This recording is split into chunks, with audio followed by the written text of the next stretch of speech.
Thanks, folks. It's good to be back with you. So I want to talk to you a little bit about the situations with the militia in this country. Recently, a presidential candidate, Joe Biden, made a remark during a campaign stop where he said, your AR-15 isn't going to do you any good against the government because we have tanks and rockets or planes and rockets or something to that effect. And that should really make people's blood run cold. That should scare people because that was a presidential candidate dictating that his administration's policy toward any kind of resistance is going to be, up to and including lethal force. That's scary. But there are a lot of misconceptions about the militia and its effectiveness, and over the next few videos I'd like to talk about those. Now, from the 1600s through the late 1700s, the militia was the primary ground force in the United States. There were British troops on our soil, of course, but largely they supplemented their forces with local militias that were trained by British regulars. So the militia of that time was actually a little better trained than the militia after that, because there was a uniformity in training that served them well. In fact, during that early time period, and even during the Revolutionary period, pro-British militias here in the U.S. that supported the British cause often fought with the British. They were integrated into the army. They were part of it. Now, there were some exceptions to that. British General Howe had no use for militias at all. He hated them. He treated militias often the way Washington and Greene did. They were an expendable resource. So when we look at the militia, there's a couple of things that really gave it problems in its early days. The first was a lack of communication across the entire movement. So back then, states were very political. They had very strong and differing values from their neighbors. It wasn't like it is now. People would kill each other over political opinions. Duels were common. I mean, knives, swords, pistols, they didn't care. They would kill you for having a different opinion. It was pretty common, actually. Now,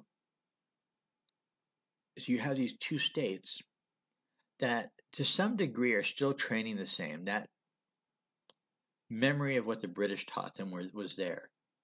And the British were very good soldiers. Don't think for a minute they weren't. Just because we managed to win the war just barely,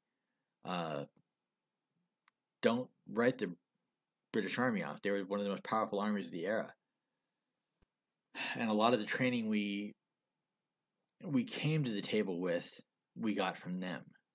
Obviously, Lafayette and other individuals helped improve our forces and make them more uniform.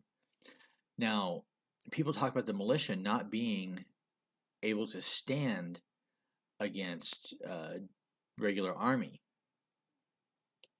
So I think that misperception comes from the fact that during the days of the Revolution, and even up into the War of 1812, militia wasn't respected.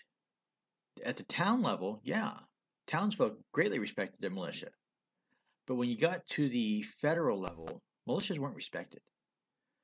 Militia troops were most often put front and center in the fight and used to get the enemy to,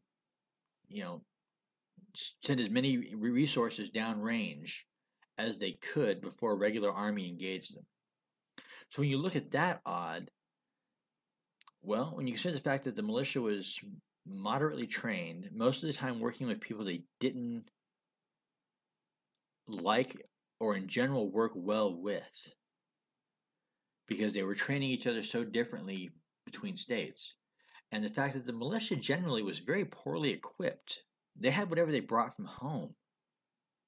Sometimes men showed up with a rifle, their powder, their ammo, their cap, and maybe a blanket to put on the ground.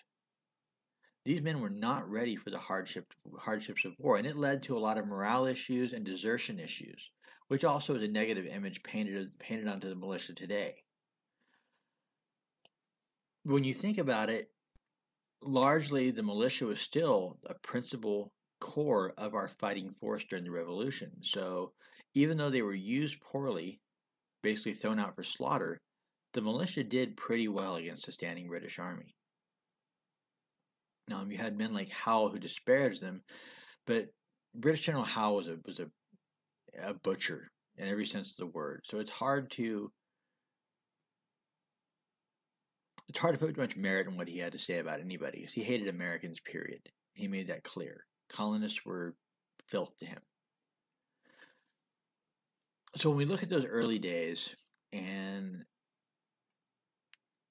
the successes and failures of the militia, we have to look at the time period, the lack of communication, the lack of training, the lack of uniformity in training, the poor equipment. Really, we see that, going up into the War of 1812, the militia really wasn't doing too bad. They were actually doing pretty well, all things considered.